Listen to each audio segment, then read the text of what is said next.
Hey, what's going on, everybody? It's Mike from sneakerhistory.com, and we are back with another video. Guys, I know it's been a little while since my last video, but I've really just been trying to get maybe some new ideas out there. So really do appreciate you guys looking at the older videos, coming back for a new one today. And if you like what you see, go ahead and hit the subscribe button. We're just about up to 700 subscribers. The goal is to get to 1,000 before the end of the summer. So, I mean, you guys are helping me make it happen, so I really do appreciate that. Now, also leave a comment, leave a like. That helps get through the algorithms and let the video be seen by more people. So again, I really do appreciate all you guys do with the support of the channel. Now, if you need to find me outside of YouTube, find me on Instagram and Twitter at MadWatcher789, and of course, Sneaker History Podcast and sneakerhistory.com. All right, guys. So again, I know I have been trying to get some different ideas for some videos, really trying to take a step back and I want to get some more things that I think more people want to see. Again, I know my videos are not based on necessarily the hype product all the time. I mean, I get lucky, I get some cool stuff. I mean, everything I review, I think I really like it. I mean, it's really cool to me at least. And again, we get hype products sometimes. I mean, we have Kobe's, we get the LeBrons, we get the questions. I know that sometimes there are things out there that we miss or we forget about, and I'm really trying to bring more of those back. And I see some other people out there, some really well-known YouTubers out there actually trying to bring some of those videos back as well. So I can appreciate that because that's what my channel is built off of. Not, again, we get the few hype shoes out there that I, able to get my hands on for decent prices that I'll review. But the goal is to really show you guys exactly what's out there past that. What's good sneakers out there, some things that we're just not looking at. And two videos actually, for example, that you guys really responded well to was my video on a Japan the ASICS casual model, which I put a picture up there if you guys haven't checked that out, link below. And also my Karhu Fusion 2.0 sneaker review, which probably one of the nicest shoes I've seen. I took a jump and just really went outside of my box to purchase. Super nice shoe. Again, picture up there, link in the bio if you guys haven't checked that out. So I want to keep bringing things like that, not just say these are some deep cut sneakers, but things that we're not talking about as much. And so today, the sneaker, I actually purchased this not too long ago. And first off, I'll say I purchased it for Sneaker Politics. I bought it on Thursday. The shoe got here Friday evening. I didn't do anything extra shipping. Maybe it's just because Louisiana and Texas are so close that the shipping was just that quick, but that was insane. So I want to say shout out to Sneaker Politics for the absolute awesome shipping. So with that, the sneaker we're looking at today is one that the sneaker model, I think, want to say at one point in time was just hype. There was collaborations on these sneakers, and they were hard to get. They made up a period of time along with a couple other sneakers. And that shoe we're talking about is the ASICS Gel Lyte III. Now, the ASICS Gel Lyte III, I think through, 2013 to maybe 2016, was on fire. I mean, this sneaker was just one of those ones that would be a Kith collaboration, concepts, whatever it may be. These things, you couldn't get your hands on them quick enough. They were selling out like no one's business. I mean, the prices of all those older collaborations are still super high, but as of current day, they are newer releases aren't as talked about. And I don't know if it's just like a moment in time or what, but it's really sad that the sneaker just isn't getting at least in my eyes, didn't get the shine it should, because the Gel Lyte III is a very classic sneaker. Now, the colorway we're looking at today is going to be, it is the Misty Pine and Seafoam colorway. Now, this is actually part of a pack from ASICS that was not done with any collaboration. Let me get the tag for us. It was part of the, excuse me if I say this wrong, the Kadomatsu pack. So in the description from the tag that was on the sneaker, this is the Misty Pine, so you have pine here, of course. It says Kadomatsu decorations can be seen throughout Japan around New Year. It is believed that they help to bring happiness into the home on New Year's Day. The decorations consist of matsu, pine, teak, bamboo, and ume. I don't know if I said that right, UME. It's plum blossom. So that is what this pack's about. So it released around early this year, around New Year's. I want to say they dropped around February, if I'm not mistaken. And first look at this, you assume this is a collaboration with someone somewhere, because these colors, this color palette is typically one you just don't see in a GR. Now, they also had the plum blossom colorway, which is, I'll put a picture up here, which is still sitting around as well. And I'm definitely going to pick up a pair of those as well. Just completing the set is you kind of have to, or at least I kind of have to, because they look so good. And I mean, just getting right into the shoe.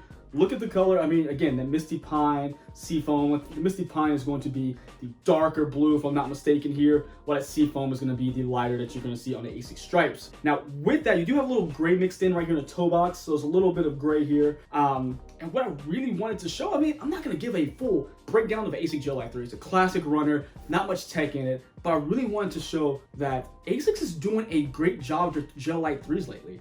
This is part of the 30th anniversary OG recraft and restructure, where they have gone in to bring these back to the original shape. Now, I know a lot of friends of mine, a lot of people in the sneaker community know with the Gel Lyte III that at one point they started looking like bananas. Like, you could make the shape look like a banana, and that was kind of the running joke. And I think that's when a lot of people really weren't buying as many of the Gel Lyte IIIs, and maybe that's the case. But now I think that's something that ASICS needs to go in and just talk about more, because with the 30th anniversary retros that come out, because you have the Gel Lyte IIIs, but then you have the Gel Lyte IIIs OGs. And so they call these the OGs, which do have that, again, that recraft and restructure.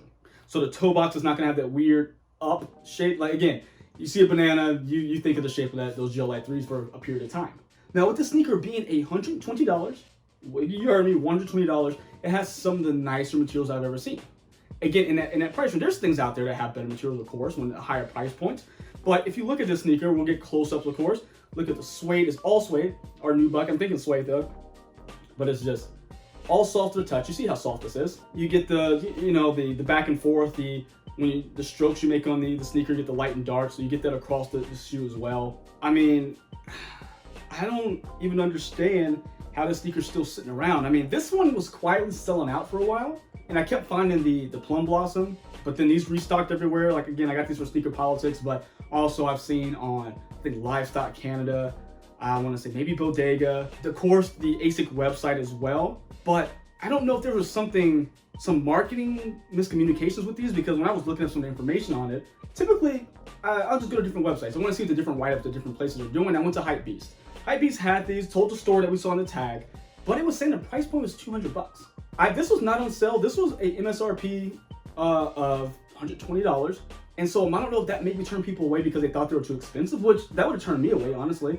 But seeing this quality for $120 is a whole different story, because you don't get this. Yeah, you probably typically have to spend $200 for something this quality. That goes back to the things like New Balance made in USA, New Balance made in England. That's typically where you see this kind of quality. So I'm very impressed by this, and I just really think that people should kind of circle back and see what ASICS is doing with the Gel Lyte III, because there are other colors. Like, there's a women's colorway, the birch color. There is the, oh my God, I think it's Japan Backstreet colors. There are a couple, and I'm gonna put them up as I'm talking about them, as I get pictures of them. There's a multicolored one. I think it's called the Daylight collection. It is a Gel Lyte III OG, and then there's a Gel Lyte 1, but the Gel Lyte 3 is what we're sticking with today. But they're all just well done things you would typically see, again, in collaborations. And it's one of those things I think I've probably known now in the sneaker world for always just kind of poking a little bit in the sense of, oh, if this was a collaboration, I bet you would have bought it. I just really feel that way with some things, because if this had the Kith branding or Ronnie Fieg branding on the back, 100%, I know this would have sold out immediately. This would be going like $200, $300, $400, $500 shoe. But because of GR, because everyone has this weird like complex with buying a GR sometimes, that they think, oh, if it's not limited, if I have to do all this, it's not worth it. Take a step back and really think about what you're purchasing, because I have to say that this Gel Lyte III is one of the best quality pickups I've made this year, maybe the last couple of years. So I'm really gonna, like, again, circle back to where the channel started. I want to make sure I bring you guys reviews like this. There's some other different content we're gonna bring in as well. Hope you guys enjoy that. But I really want to get down to those reviews like that. I'm still gonna do everything. I want to review as many things as possible, but this is just, things like this is where it really hits home to me, because doing the hunting, doing the searching, you find just gems like this, sitting treasures, things that you don't even think about because people aren't talking about it. And you can say, oh, I found it, or, oh, I did the work and I got my hands on something that is timeless. Because I think the Gel Lyte III, especially when it comes to these great suede makeups in the right shape, the OG shape, are timeless sneakers. So you guys let me know what you think down below. I know this really was kind of a review, but more of a kind of a rant on how I think that, you know, just people are sleeping on the Gel Lyte III. But let me know down below. Is this one you picked up? I've seen a few reviews on it so far, not many at all. But let me know if you like them. Do you not like them? Or did this review get you back into Gel Lyte IIIs? Maybe at least you want to see what's out there. Or if you're done with them. Or you say, hey, you know what? That trend is past, we're on to the next one. let me know down below, because I really love talking to you guys. You all are awesome in the comments. We get to go back and forth, talk about you guys' thoughts, sizing. Oh, I guess speaking of sizing, this is a size 10. I'm a size 10, true to size. It works out for me, especially with the split tongue. Everything closes perfectly. But if you have a wider foot, I would suggest trying them on. Maybe go half size up. That way, you're not getting that split tongue that won't close, because you don't want to have everything just open up. So definitely try it out before you buy. But other than that, guys, until next time, see ya.